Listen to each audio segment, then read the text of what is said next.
version of it for Reading League on May 13th, which isn't about sounding out the sight words. But I've taken somewhat of the same structure and reorganized it with the high frequency word list using the Oxford high frequency word list. I'm so excited, Donna, because this high frequency word list of 100 words is representative of the 100 most frequently used words worldwide in English, in modern texts, in 21st century literature and websites and journals. And I mean, there's a tremendous amount of overlap. And I'll talk about that in the Sounding Out the Sight Words training too. But in this Reading League training on May 13th, I actually explain all 100 words in the 3 hours and provide the tools to teach all of them through decoding. Ooh. I am so excited. Ooh, well, let's do it. Let's figure this out. Okay, we need to talk so I can put you on the calendar. Absolutely. Yeah. And I would love to repurpose this because I've put a couple of weeks into the research that goes into that presentation. So we can help you out. That's great. Okay, very good. All right, we have a chat. Let's see, what's the name of the book about teaching sight words? Sounding Out the Sight Words. Signing out. Okay, how can we get Sounding Out the Sight Words training for our district? Someone wants to know. So here's the book, Sounding Out the Sight Words. What was the question? I missed it. How can you get it for a district? Just go ahead and contact our office through the contact page on Logic of English on our website, and our school support staff will help with that. Okay, wonderful. And May 13th, is that Reading League? That is Reading League. I can quickly look up the link and post it here if you'd like. I wonder how much they're charging. $10. $10, okay. Yep. So there you go. All right, very good.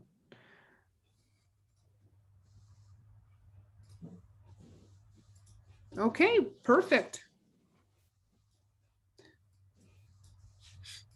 So if you want to take it in May, you can, but you can also wait till the summer because we will be offering something similar, right? That's right. And our money goes directly back to, well, you're getting paid, so I will pay you, but our money goes directly back to scholarships as well. So it's a good thing. It's all good. Yeah, and I think Reading League's fee goes straight to the Reading League too. So. Okay, I think we can get started. I'm going to introduce you again because we have a lot of new members that are hopping on. We've had registration for months, and we get, I don't know if anyone knows this, we get 1,000 new members a week.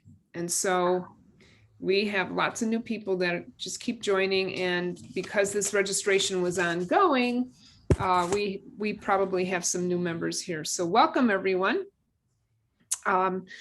Denise is the president and founder of The Logic of English, a mission-driven publisher that empowers students of all ages to become fluent readers and spellers.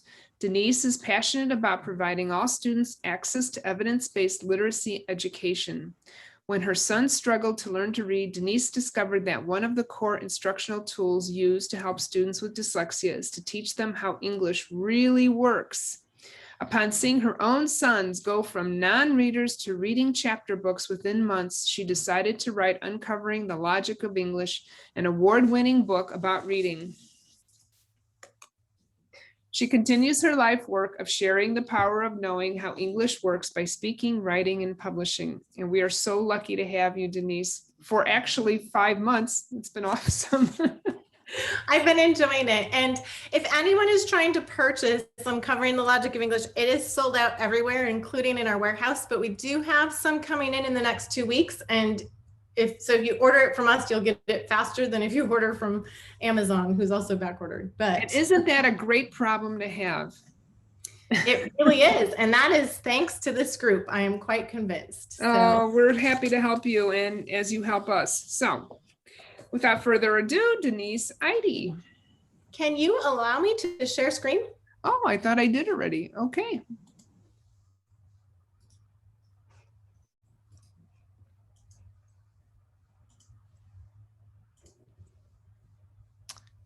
Okay, is it working?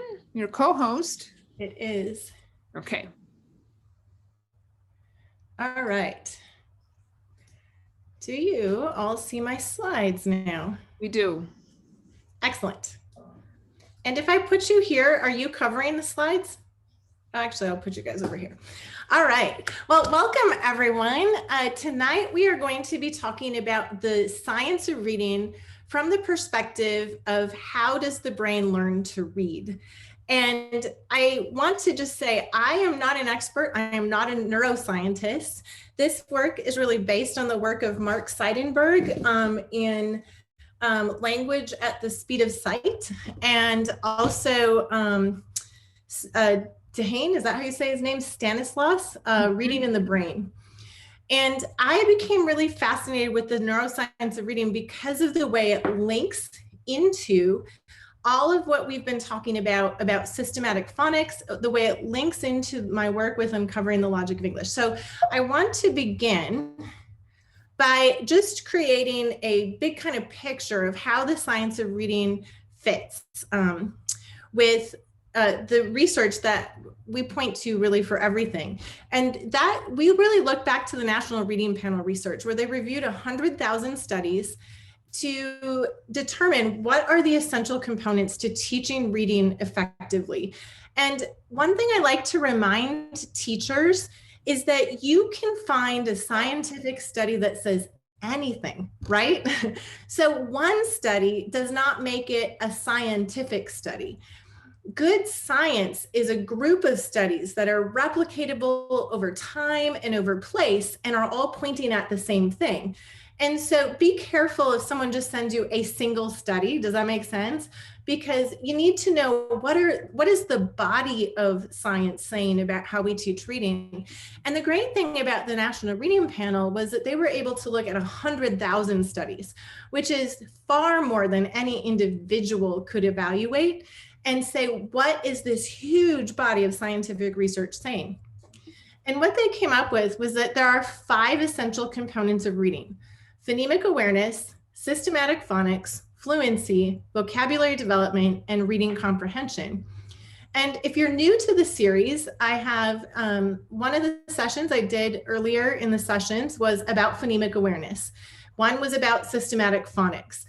And so you can go back and listen to those to learn more in depth about those essential skills of reading. Also, a really great resource, we were talking as we were opening up the session tonight about the Reading League. But the Reading League has a journal that they've been publishing that is a practitioner's journal. This is so worth the investment. I love how it brings the context of the science of reading. They are reading through the studies and they're able to then bring them in a journal. And so the volume 1, issue 3 from September, October 2020 is all about the National Reading Panel report 20 years later and all of the updated research. And it's all pointing at the same thing, but there are additional studies that are continuing to point to these 5 essential skills of reading. So this is a great resource if you're wanting to learn more about the science of reading. So I want to give us a visual before we look at how the brain learns to read.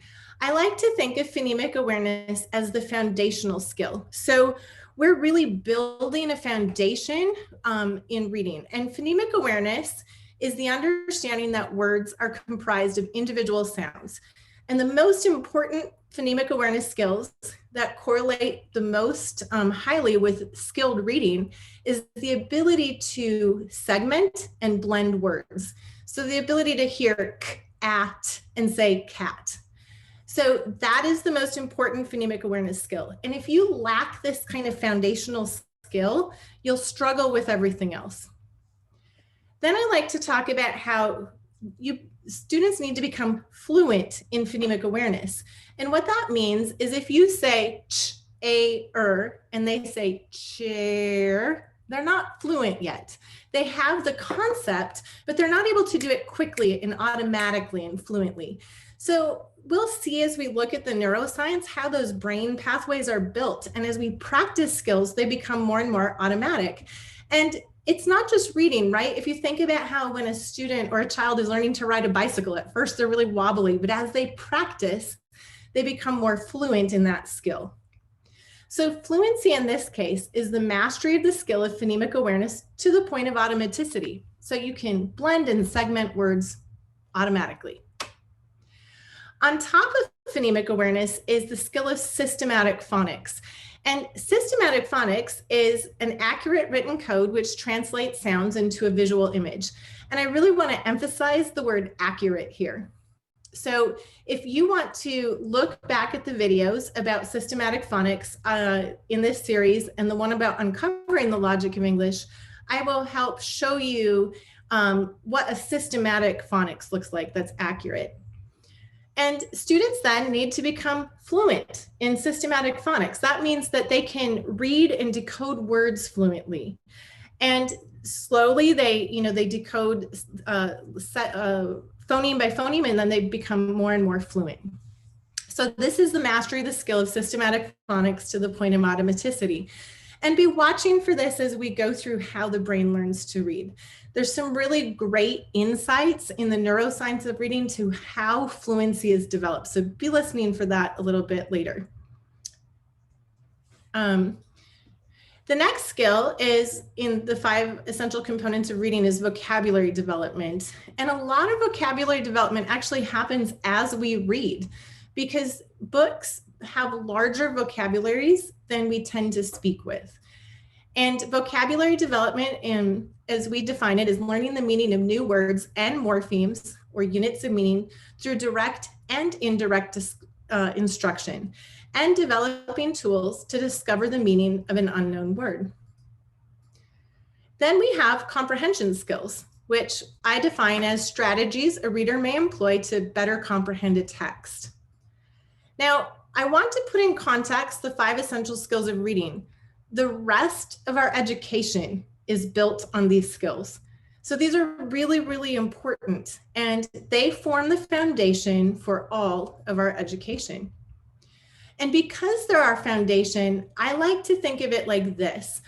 When we build a foundation like this that's very deep, we can build a very huge skyscraper, right? If we were to build a little tiny foundation, we would have a very small building on it. But investing the time to teach the essential skills of reading, phonemic awareness, systematic phonics, develop a deep vocabulary, all enriches the entire education of the student. All right, so let's make a transition here. And this is like super exciting research to me. And I love sharing how does the brain learn to read. So let's begin by looking at how we learn to speak, because written language and spoken language are obviously related. So we learn to speak by being naturally surrounded by language. We learn it by listening to others. And so when babies are born, it's really interesting. They have a skill that an adult doesn't have. They can discriminate all the sounds in all the world's languages. Isn't that amazing? And as they are listening to the language or languages around them, their brains are taking statistics, is the way one researcher puts it. And they are saying, what sounds am I hearing? And over time, they develop the sounds of that language, and they're coded in their brain. In the back left side of their brain, there's an area of the brain that codes the sounds of the language that they're hearing. And then they lose the ability to discriminate the sounds that are not in the languages that they're hearing. So that's why it's actually harder for an older person to learn a second language. Our brains are no longer attuned at that same level to sounds. We can still learn them, but it's a little bit more difficult. So after a baby has been coding those sounds, they begin to code meaning. So ball. Ball is made up of the sounds b, ah, and ul. And what they can now see in neuroscience is that the sound area of the brain becomes connected to another area of the brain that codes meaning. Isn't that cool? Like babies are learning sounds and then they're learning the meanings of words, and these pathways are developed from sound to meaning. Our brains are wired to learn to speak. So if we are surrounded by language as babies and our brains don't have a disability in the speaking and language area, we are wired to naturally learn to speak. And so it's really important to understand then that speech is the starting point for reading. All languages, there is no, by the way, written language that doesn't have a spoken language. There are spoken languages that don't have a written language, but speech is the starting point for written language. So this brings up a question. If the brain is wired to learn to speak, is the brain wired to learn to read? And neuroscientists now know that no, it is not. And this is really, really key because a lot of people have this misunderstanding that if you surround students with books, they will naturally learn to read. And it is true. There is a very, very, very tiny percentage of kids that seem to pick up reading and we don't know how. But think about this. 2/3 of students in the US read below grade level prior to COVID. Many of those students are surrounded by books. I think many parents I know who read to their kids have struggling readers. This is not a sign that there's something necessarily wrong. It's that our brains are not wired to learn to read. We have to teach someone how to read. So I want you to take a look at this image. This is how a strong reader's brain functions. And we're going to look into this a little bit more deeply, but what I want you to notice is that a strong reader's brain uses the sounds area of the brain that was developed when the child was listening to sounds as a baby and, as they were younger, and it develops the meaning area of the brain, or it uses the meaning area of the brain. It uses the exact same area that the child is using to listen to and speak. And then it adds in a visual input in an area called the letterbox, which we'll talk about in a few minutes. So that area of the brain is mostly in the back left side. And struggling readers, it's interesting, they can see this on functional MRIs, use often the front right side of their brain. And when I first heard this many years ago, I thought, wow, maybe there's something organically different, right, between a struggling reader's brain and a strong reader's brain. But they have now shown that the difference is instruction. And a strong reader or a struggling reader's brain can go to look like that of a strong reader with only 40 hours of systematic instruction in one longitudinal study. So it's really, really profound how we can change how reading, how strong instruction changes the brain. It's also really interesting because students with dyslexia and students who are struggling readers who don't have a disability need the same type of instruction, and they also rewire the brain. It's more about time and intensity of instruction. So let's look at just how the brain does this even closer because it's so interesting. So one of the questions before we dig into the brain science is, how does the written language represent the spoken language? And I'm just going to refer you back to 2 presentations in this series. So the first one is the very first presentation in this 5-part series, the book Study for Uncovering the Logic of English. This will go through some of the details of how the written code of English relates to the spoken sounds that we hear. And then we look at it even further in A New Way to See Words, Systematic Phonics, which I believe was the 3rd in the series. Then we can look at how does the brain learn to read. And if you want a book about it, you can look, Google Reading in the Brain by Stanislas Dehaene, and it is excellent. However, he also has 2 YouTube videos, which probably has more than that, but he has at least 2. So Google those, watch those YouTube videos, they're fascinating. But I'm going to give you a summary of what a number of researchers are saying about this, and they're all saying the same thing. So reading, when someone is reading, it begins as a visual input in the back left side. And then the signal in your brain in a strong reader moves to a region of the brain that has been termed the letterbox, or the visual word formation area. And what's super cool about the letterbox is it says, hey, that's a shape. That shape represents a sound. And it sends the signal in your brain to the sounds area of your brain. That exact same place in your brain that the child was learning as they were learning to speak the language and coding the sounds. And then it says, I recognize those sounds. That's the word, just like when you're listening. So they can see this process happening in functional MRIs in the brains of readers, which is really, really interesting. So let's talk about the letterbox. The letterbox, or the visual word formation area, is the key to this process. The letterbox recognizes that something is a letter that represents a sound. And so when you look at a circle or a square that's a shape, it does not trigger the letterbox. Only letters or phonograms do. And something that's, I just think the brain is amazing. So something that's really, to me, super amazing about this is that in people who do not know how to read, children, adults who have never been taught how to read, the letterbox is used for facial recognition. So the original purpose of the letterbox in the brain is to recognize faces. Hey, that's my mom, that's my dad, that's my friend. And this area of the brain, as we teach someone to read, is transformed into the letterbox, and facial recognition moves to the right side of the brain. Because there's this idea of neuroplasticity. The brain can learn to do things in new areas. So facial recognition is replaced and it becomes recognizing letters, and facial recognition moves.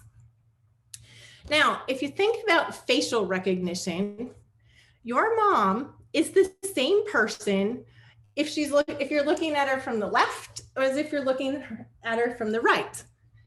This area of the brain that's the letterbox is the least sensitive to mirror images. Did you catch that? Because you don't want, if you're, you don't want to think, well, this is a different person from this. So this part of the brain is the least sensitive part of the whole brain to the fact that mirror images are different. It says mirror images are the same. Okay, what is the implication for emerging readers? Do you see it? The letterbox region says, well, these are the same. So reversals is not a sign of dyslexia. Reversals is something that all students struggle with because every person who's learning to read and training the letterbox has to train the letterbox that these are different. Isn't that fascinating? And in addition, all children write in reversals in every which direction as they're learning to read and this is not a sign of dyslexia either. It is a sign that they're beginning to understand that these shapes represent words and sounds, but they haven't yet figured out the directionality and how that plays into the code because their letterbox has not learned that part of it yet. This is a natural part of the stage of the development of reading. And something that I find is really interesting is there's many, many studies pointing to the fact that the best way to train the letterbox that how a particular letter looks is by teaching handwriting. So it's by having students form the letters themselves. And interestingly, as children form the letters, you can see this right on this whiteboard, like that M or that is a little bit crooked, right? It's all those little differences in the letters that actually help the brain learn that that's a So what they found is the motor experience of manually creating letter forms helps children discriminate the essential properties of each letter, which leads to more accurate representations bolstering both skilled letter recognition and later reading fluency. So we'll talk a little bit later about a couple of the studies, but there are lots and lots of them, but what some of these look like. But the big takeaway I want to help you to grasp right now is helping kids learn how to write the letters systematically helps them to learn the directionality and to code those letters and what's important to them in their letter boxes. So this isn't a reversal, but how do we know that these are different versus that these are the same? Just look at that again and think about the skill, right? To know that this is an N and that's an H, or an N and a H, and these are both Ns. How did you learn that? Okay, the brain, again, is amazing. And this is something I think we can celebrate. So the brain loves patterns, and the brain loves complex patterns. So I've created a complex pattern here for you. This is a dog. This is a dog. Do you know a lot of 2- and 3-year-olds can identify that these are both dogs, but just take a moment and think, how remarkable is that, right? This is a dog.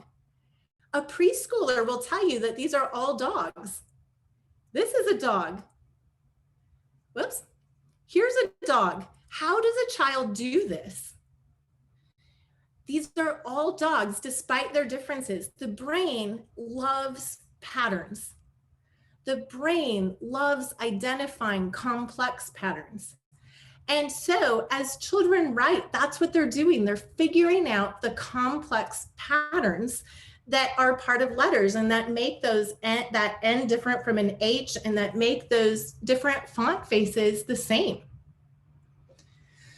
Something else that researchers have shown again and again is that the letterbox region recognizes words regardless of case, which also means regardless of shape.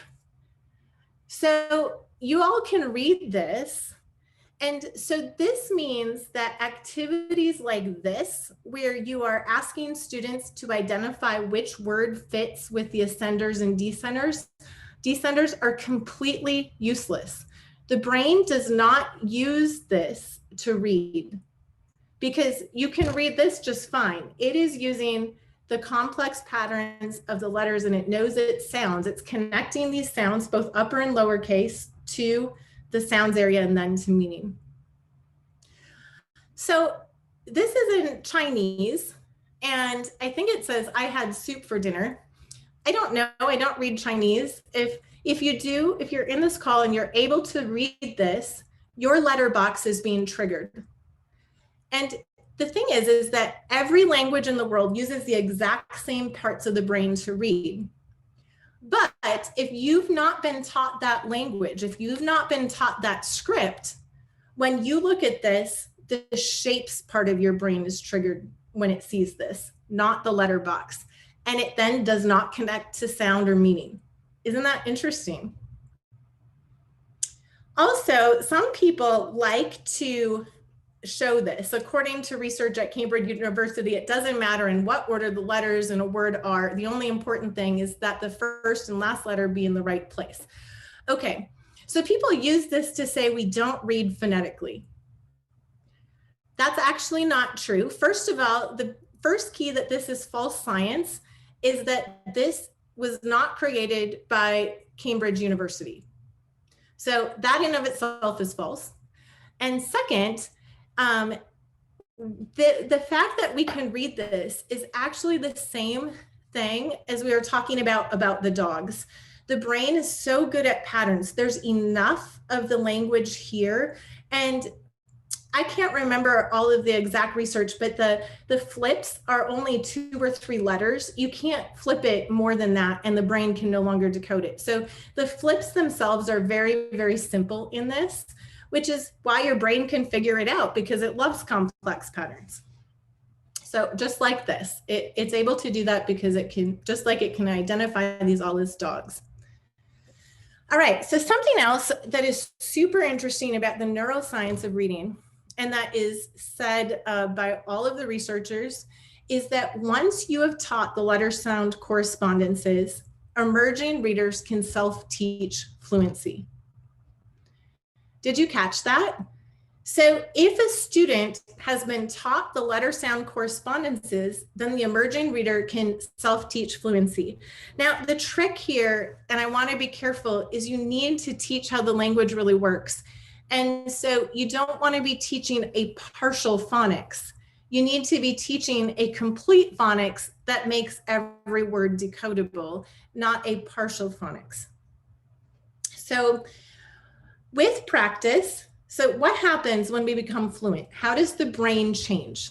So with practice, the brain forms as students are reading, stop, and they're practicing this visual letterbox sound meaning pathway. A new direct route forms from the letterbox straight to the area of the brain that codes for meaning. Now, some people think mistakenly that this means that we read whole words, but we do not. And again, the neuroscientists are absolutely all 100% clear. They're all in agreement. Our brains process the sounds and the meaning in parallel. So in other words, our brains are really remarkable. They're not looking at the words going straight to meaning only. They are hearing the sounds and the meaning at the same time. And the way that you develop this second pathway is to practice and practice and practice sounding out words and decoding. That is the pathway, to practice reading.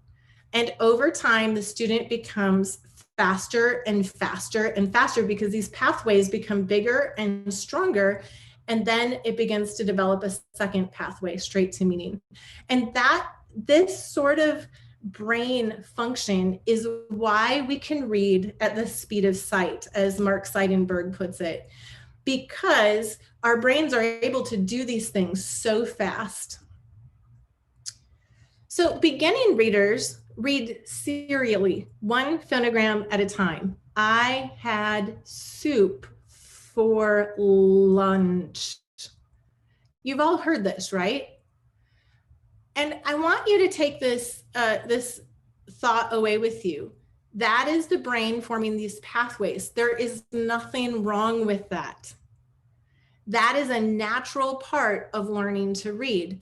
And as they do this, the pathways become stronger. And as they progress, reading serially goes away and they begin to process in parallel. So you read this and you see, I had soup for lunch almost instantly. You see the meaning almost as fast as you read it. So advanced readers read in parallel, processing every letter and the meaning all at once. And I just can't emphasize this enough. They are not reading whole words. And there is no discussion about this amongst the scientists. They all know they're reading sounds. Does that make sense? As well as words. It's an illusion that they're reading whole words. And the fastest way to get to that second pathway, to get to fluent reading, is systematic teaching of grapheme to phoneme correspondences. This systematic teaching of what are the sounds and how are they written and practicing them is the fastest way to develop those brain connections. So I want to share with you just a handful of studies that relate to all of the bigger studies, but one of them that is super interesting to me and I think very, very, very insightful to helping us understand how we should teach reading was done at the University of Stanford. And they taught adults, two groups of adults, how to read in a new language.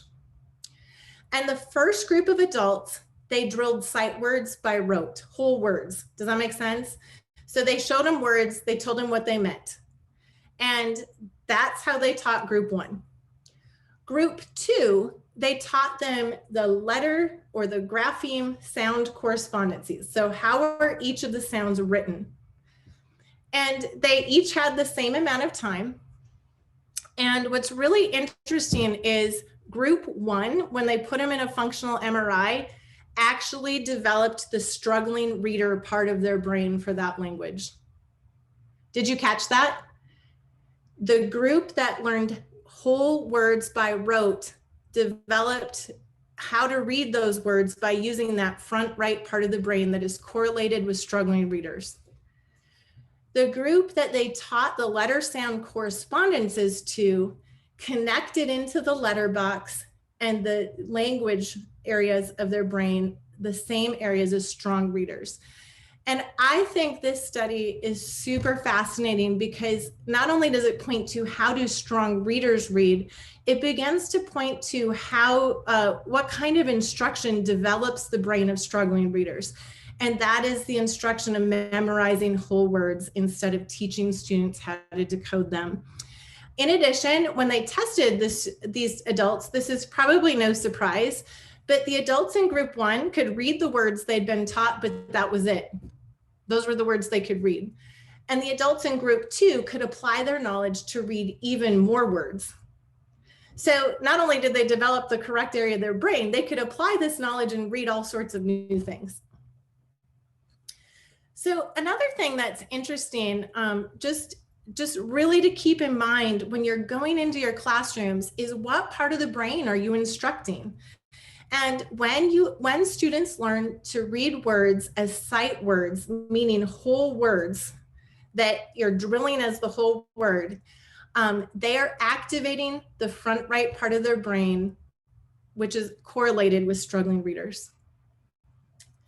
All right, I think we've already talked about this, but reading in all languages requires the exact same area of the brain, and all languages require connecting sounds to letters to sounds to meaning, all languages. Once the letter sound correspondences are learned, emerging readers can then sound out the words and connect it to the meaning. So it's like the same thing as when you're listening, you begin to connect those sounds to the meaning area of the brain. And the fastest way to develop that comprehension skill and reading comprehension is to teach the letter sound correspondences. So I want to connect this into another big scientific thought about the science of reading. And that's called the simple view of reading. And I think the simple view of reading is extremely powerful and worth us talking about a little bit. So the simple view of reading has now been proven over time, and it says that decoding skills, your ability to sound out words, times your oral language comprehension skills, your ability to listen to the language and understand it, equals your reading comprehension skills. So let's talk about a few examples about how this works, because anything times 0 is 0. So I took Russian in college and I studied Russian with a private tutor. And despite all of that, I cannot listen to Russian. I don't have very good oral language comprehension skills. I know how all of the sound and letter correspondences work in the alphabet. I can decode and sound out words. Can I read and comprehend? No. Why? Because my oral language comprehension skills are poor. Does that make sense? Okay, likewise, I have known adults that have phenomenal oral language comprehension skills. They can listen to audiobooks, they can comprehend high-level topics, but they have no decoding skills. They've been through many remedial reading programs in their lives. Many people have told me these stories. And they were taught a lot of sight words, but they were never really taught how the code of English truly, really works. Can they read and comprehend? No, these are functionally illiterate, brilliant adults. And many of those adults that I've talked to learn the phonograms and spelling rules that accurately explain English. And guess what? They don't have to read level 1 readers.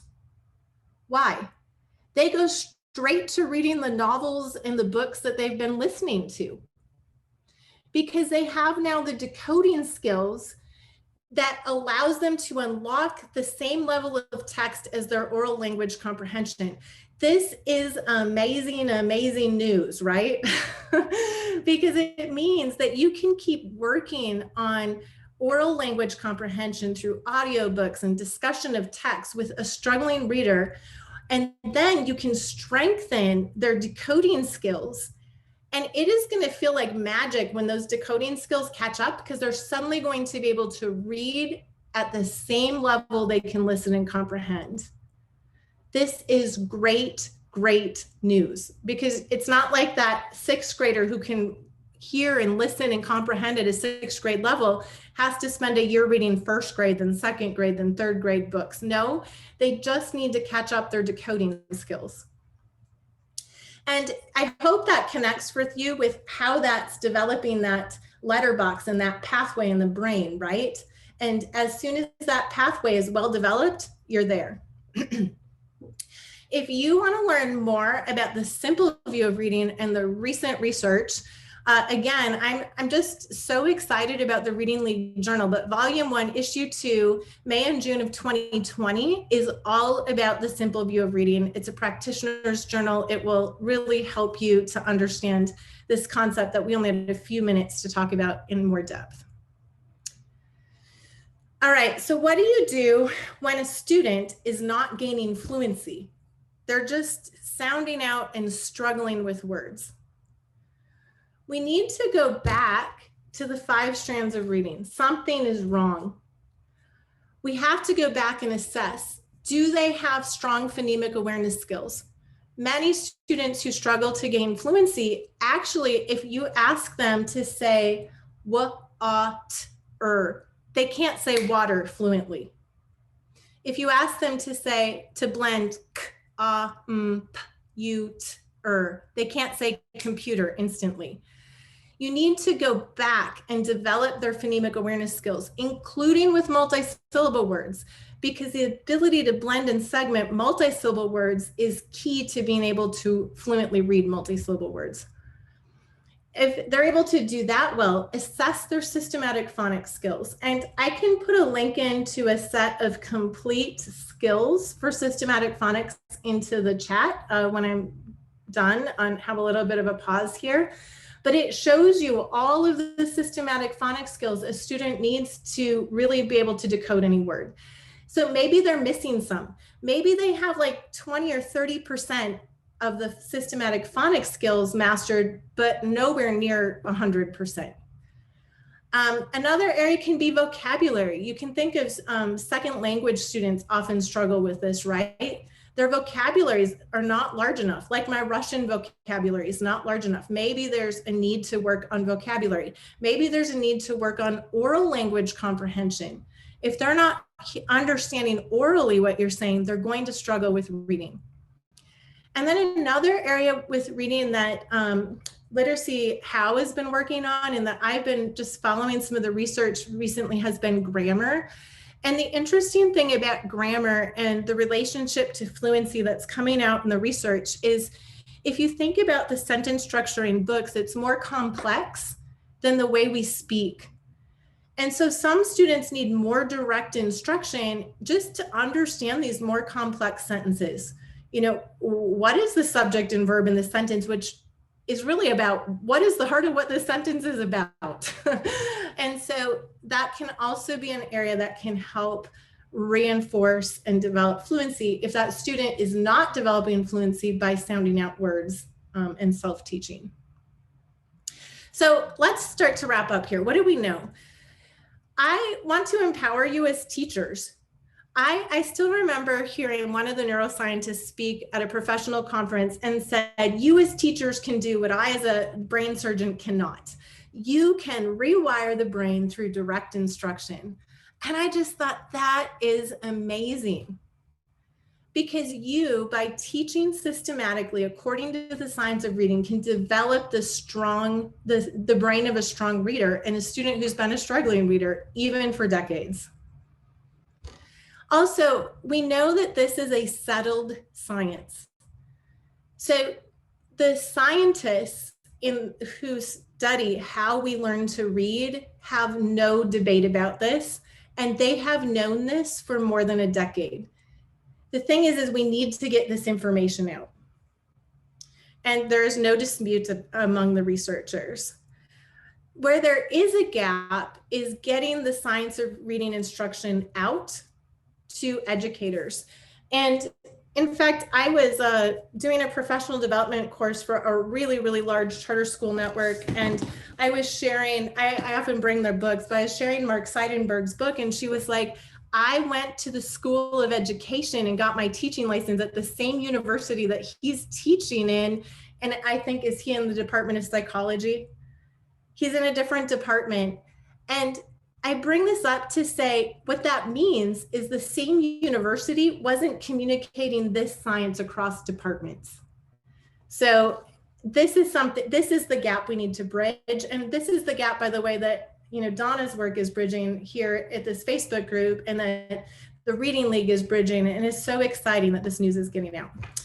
So this is a time for your thoughts and your questions. And I'm going to also pull up that link. Thanks, Denise. That was very good. I've heard a million science of reading presentations, but you put a little different spin on it, and it was really well done. Thank you.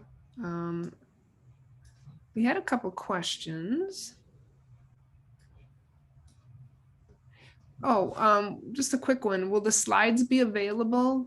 I don't think we've done that for the past ones. No, I don't. I don't think so. Yeah, I don't think so either. I think I just send out the recording. Okay.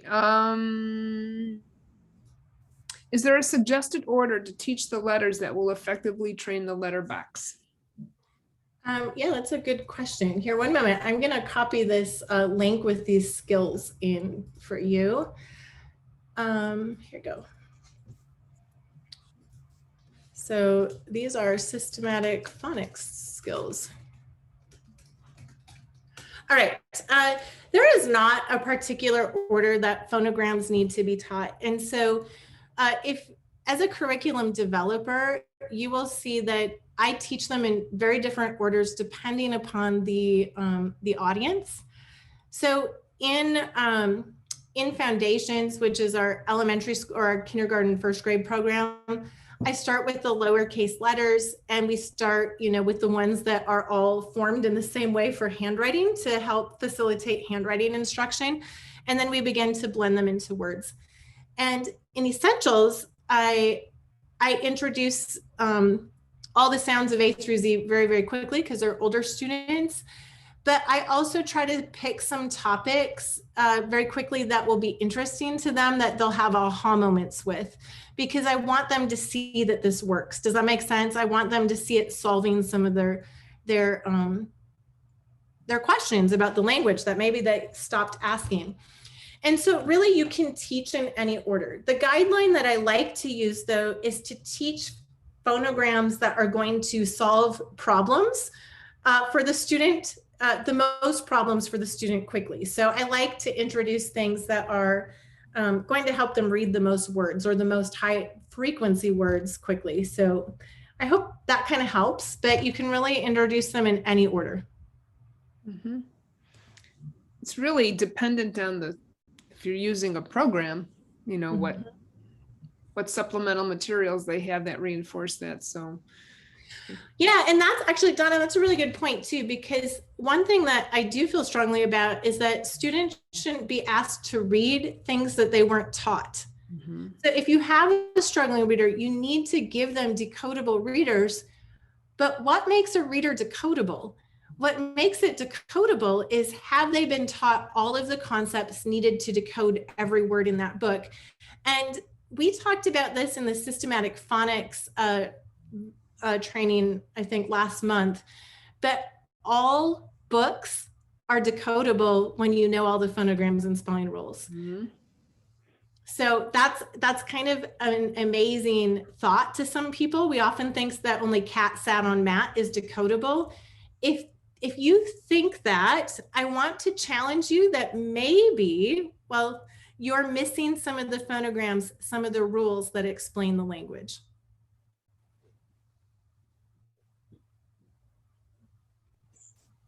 Okay. Donna, are we allowed to ask questions out loud? I apologize. I'm on my phone. Sure, go ahead. So when you talk about decodables, I know you mentioned, I have a lot of first graders. I just purchased a lot of decodables that I'm excited to use. we're practicing with them, how long does it take, or how many times do we need to read these before they become a little bit easier for them to read? Yeah. I want to maybe ask you, are the decodable readers you're using in sequence with a program? So as my first graders right now, they have learned a rule, a phonics rule every week, although for first graders they're given 30 words and they're using leveled readers in the classroom, so they're not using decodables. So I know it's difficult for the kids. They should know the rule. I guess maybe I should do some good review before we even read each decodable. So something that's really interesting, I've done in the past, a lot of evaluation of readers. And something that's interesting to me is they often will say, we're focused on the TH phonogram, for example. And first of all, they'll only teach that it says one sound.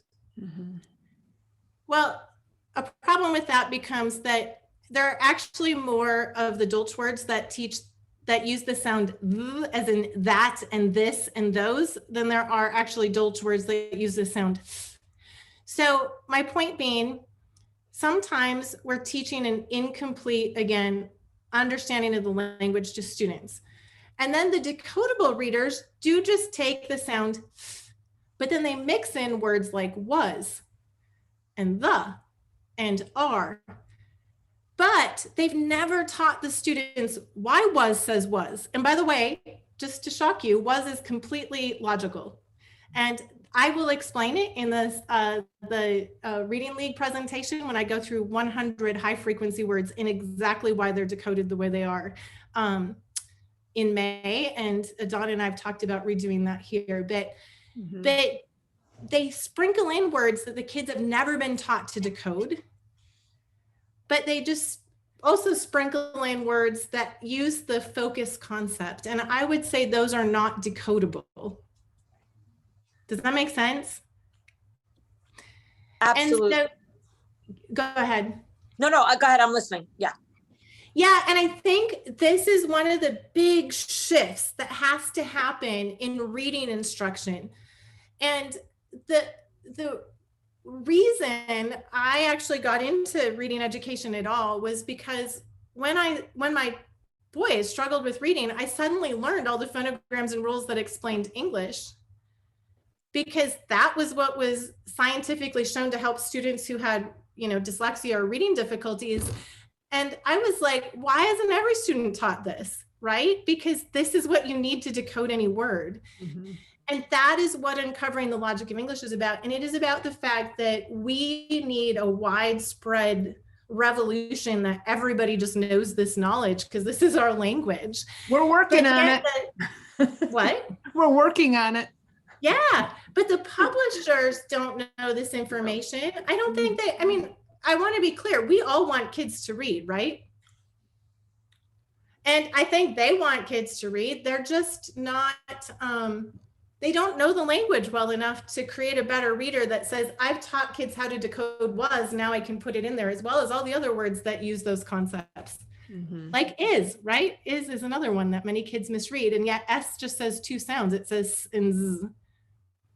And then it's totally decodable. So. Okay. Hang on. Oh, how do you assess vocabulary? Yeah, I don't have a good answer for how to assess vocabulary. So I don't have an assessment for that. We do teach a lot of morphology. And so I do a lot of instruction on English as a morphophonemic language and how to teach morphemes and recognize them, but we have not developed an assessment. And I personally don't know a good vocabulary assessment. If you wanted to email our school support team who knows some of the other assessments available, they may know something that I don't. Okay. You had mentioned, What I would suggest everyone that's on this call is to click the 3 dots at the bottom of their chat, and you can download this chat to your computer. Kilpatrick says that phonological manipulation tasks, adding, deleting, substituting, are the best measures of phonological awareness. What are your thoughts on this? Yeah, I guess I would actually direct you to that Reading League journal about the reading, the National Reading Panel. I've been watching this debate as well, and I wish I had the journal in front of me because I could turn to the page. I have a lot of notes. I also sat in on a discussion that the researchers themselves had together about the article. But the article talks about how actually it is from their perspective as the researchers that were putting together the Reading League journal, it is actually blending and segmenting words. And that those are the most important skills. And they distinguished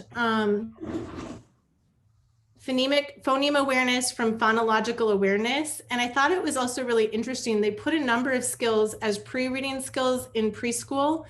And they were very clear that if the students don't have these pre-reading skills of the larger chunks of words that Kilpatrick talks about, it is absolutely okay to skip straight to teaching them to blend and segment words, and that most kids will catch up and will develop the skills of reading. And I was taking lots of notes in that session. I've seen it, and I was really happy to hear that there's a lot of research backing that up. You have it. That's wonderful, Donna.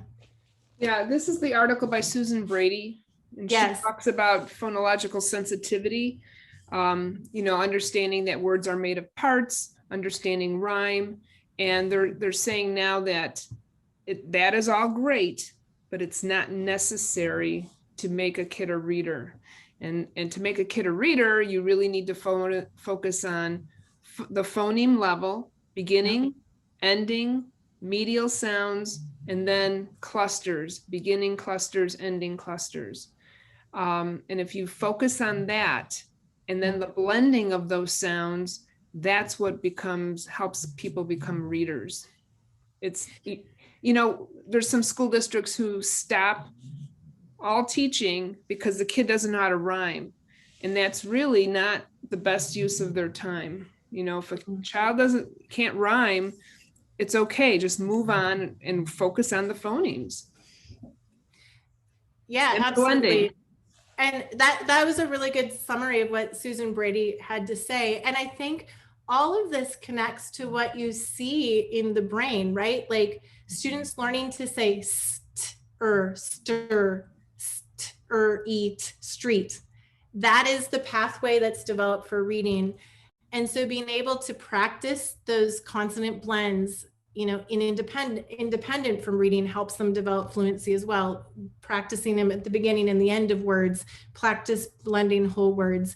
That's what correlates with reading. So all the other skills are great. I mean, anything you know about language is great, but that you shouldn't hold up phonics instruction or reading instruction if a student can't delete a consonant, at the beginning or the end, or substitute, or any of those. Yeah, I've mentioned this before, and some of you may have heard this. I'm working with an adult dyslexic, and his biggest problem is being able to blend the sounds and hear the sounds, especially blends. He has an extreme difficulty hearing blends. And so when he's segmenting, he can't really hear them. So when he has to spell, he often leaves out sounds, or the discrimination of the vowels is very difficult for him. He'll do anything to not have to spell, because he's only learned to spell by sight. And so it's been really difficult for him. But he's learning. So a tip that we give when people struggle with that, one is to help them build confidence, is if they hear the vowels when you're saying them correctly, like if they hear step and, I'm trying to think of words with a different, step and stop are different. That's not when they're likely to mix up. But if they can hear that words with one letter are different, they can hear it correctly. They just don't realize it internally. And so what we like to do is bring them to a kinesthetic awareness of those sounds. So to really feel like, oh, if I say, I'm trying to think, gosh, help me, Donna, with two words that are close. Stamp and stomp. Stamp and stomp. There you go. Feel like stomp. How does my mouth feel when I say an ah? How does it feel when I say an ah? Pin and pen. Thank you. Pin, pen. How does it feel when I say these? And go to that feeling level and really focus on that. And that can be really helpful for people in confidence building. Yeah, it's been an interesting journey with him. Okay, so you had mentioned 40 hours of instruction is needed. Was the 40 hours to help retrain the brain to use the back part versus the front part? Also, when do you know you have more issues than just a struggling reader? How do you know when it's an appropriate amount of time to spend before referring a child to the child study team? Yeah, I'm not going to speak to the amount of time, but what I will speak to is what I understand the researchers to be saying is that whether a student is a struggling reader because they didn't have access to good instruction, or whether they have, dyslexia, the actual solution is the exact same. It is direct, systematic instruction in how the language works, in systematic phonics and phonemic awareness. The thing that differs is the amount of instruction. Some students will be able to pick it up very, very quickly. And you're going to see this in your classrooms. If you were to teach all 75 phonograms and the spelling rules, it's really, really interesting, actually, because you'll see a group of kids who learn 10% of them, and all of a sudden they can read books. And then you'll see another group that need 40% of them and they take off, and another percentage that needs 60% of the rules and phonograms and they take off, and another group that they really just need to see the whole thing. How does this work? And then they start to take off. And in addition, you'll see this variation. So that's one variation that we all have as learners. And then the other variation you'll see is one child needs to be introduced to a concept once or twice and they seem to have it. And another child, you need to introduce it every single day for 3 weeks and practice it before they master it. And that's what we know now is some kids just need more instruction to develop those pathways.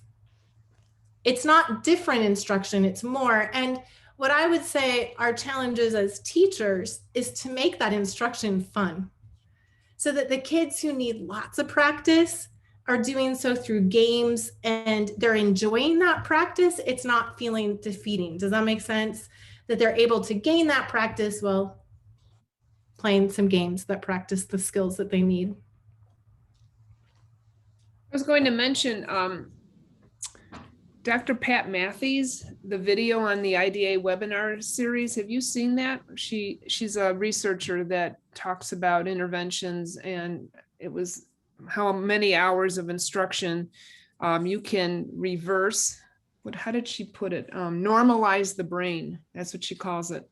And it's about, oh my gosh, that video to me, that was in top 10 tools. It was the very first tool.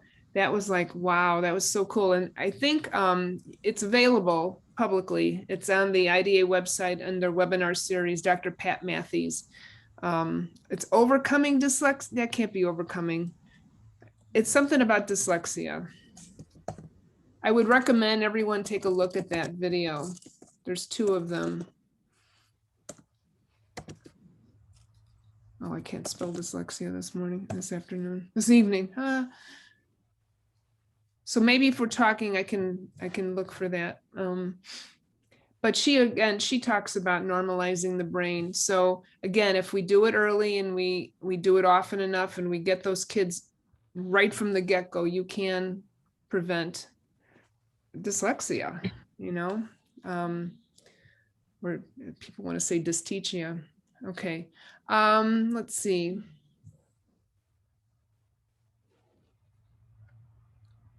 Okay, there's nothing there. I think that's it. Thank you, everyone. This has been just a joy to share. I hope it's helpful. And I hope seeing how the brain, just summarize, learns to read is helpful to you as you approach instruction. It was very good, Denise. Thank you so much. All right, folks. Have a great evening. I'm going to put this in the chat before I shut the chat down. I'm going to look up the Pat Matthews, Dr. Matthews video, because I think it's worth everyone seeing. But that's it for me. Good night, everyone. Good night. Thank you, Donna. Thank you. All right, I'm start.